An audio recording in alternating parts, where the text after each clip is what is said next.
Un plaisir de vous retrouver sur Tout TV Africa. L'ancien Premier ministre du Mali, Choguel Kokala Maïga, a tenu une conférence de presse ce 22 février 2025.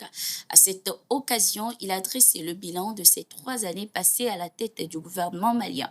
Tout en saluant les avancées majeures de la transition durant cette période, il n'a pas hésité à critiquer la direction prise par le général Assimi Goïta, affirmant que les autorités de la transition poursuivaient des agendas divergents de ceux qu'il défendait. Il est notamment revenu sur les critiques qu'il avait formulées, lesquelles avaient provoqué des divisions au sein du gouvernement et conduit à son limogeage.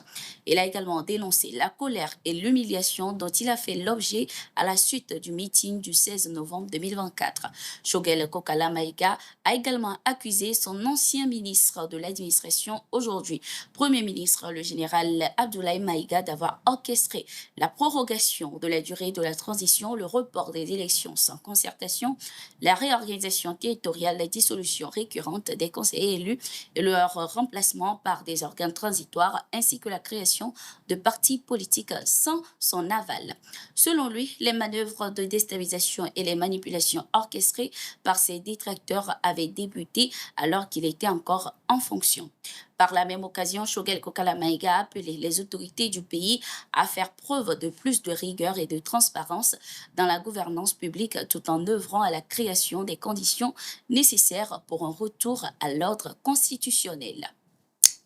L'ancien président de la République démocratique du Congo, Joseph Kabila, est sorti de son silence pour s'exprimer sur le conflit qui sévit à l'est du pays.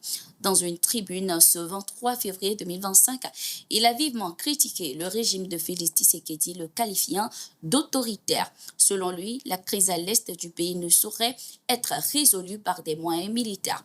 Il estime que ni l'envoi de troupes supplémentaires ni le rééquipement de l'armée congolaise ne parviendront à mettre un terme à cette crise. Joseph Kabila a dénoncé un régime tyrannique marqué par des arrestations arbitraires, des exécutions extrajudiciaires, la répression de l'opposition et la censure des médias. Il a averti que la République démocratique du Congo est au bord de l'implosion, soulignant que ces violations des droits humains persisteraient même en cas de résolution militaire ou diplomatique du conflit avec le Rwanda. L'intimidation, les arrestations arbitraires, les exécutions sommaires et extrajudiciaires ainsi que l'exil forcé d'hommes politiques, de journalistes et de leaders d'opinion, y compris des chefs religieux, figurent parmi les principales caractéristiques de la gouvernance de M. Tshisekedi. Les innombrables violations de la Constitution et des droits de l'homme ainsi que les massacres répétés de la population par la police et les forces militaires de Tshisekedi ne cesseront pas après l'aboutissement des négociations entre la République démocratique du Congo et le Rwanda ou la défaite militaire du M23, a-t-il écrit. Rappelons que le 13 février 2025, lors de la conférence de Munich, le président congolais Félix Tshisekedi avait accusé Joseph Kabila de soutenir l'opposition armée. La Confédération de l'Alliance des États du Sahel, AES, dispose désormais d'un drapeau. Celui-ci a été dévoilé lors de la réunion ministérielle tenue au Mali ce week-end. Cette décision marque une étape importante dans la construction de la Confédération AES. De forme rectangulaire, le drapeau de l'AES arbore un fond vert avec en son centre le logo de la Confédération. La couleur verte, souvent associée à la croissance, symbolise l'espoir et la prospérité, la renaissance et le renouveau. Elle représente ainsi les immenses ressources naturelles de l'espace confédéral, promesse d'un avenir de prospérité partagée, a précisé le communiqué officiel. Le ministère malien des Affaires étrangères a indiqué que le lancement du drapeau de l'Alliance des États du Sahel intervient après sa validation par les chefs d'État des pays membres près d'un mois après leur sortie de la Communauté économique des États de l'Afrique de l'Ouest, CEDEAO.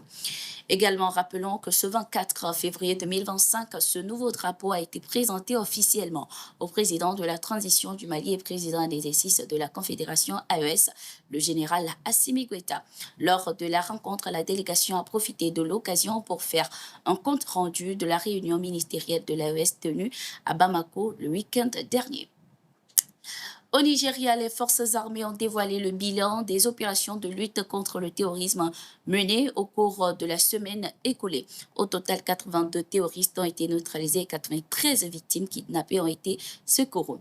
Les troupes ont également récupéré 86 armes ainsi que 2040 cartouches de munitions. Ces opérations ont été menées dans diverses localités du pays, témoignant ainsi de l'engagement des forces nigérianes dans la sécurisation du territoire. Merci d'être resté avec nous. C'était tout pour cette édition. Nous sommes en continu sur nos différentes plateformes.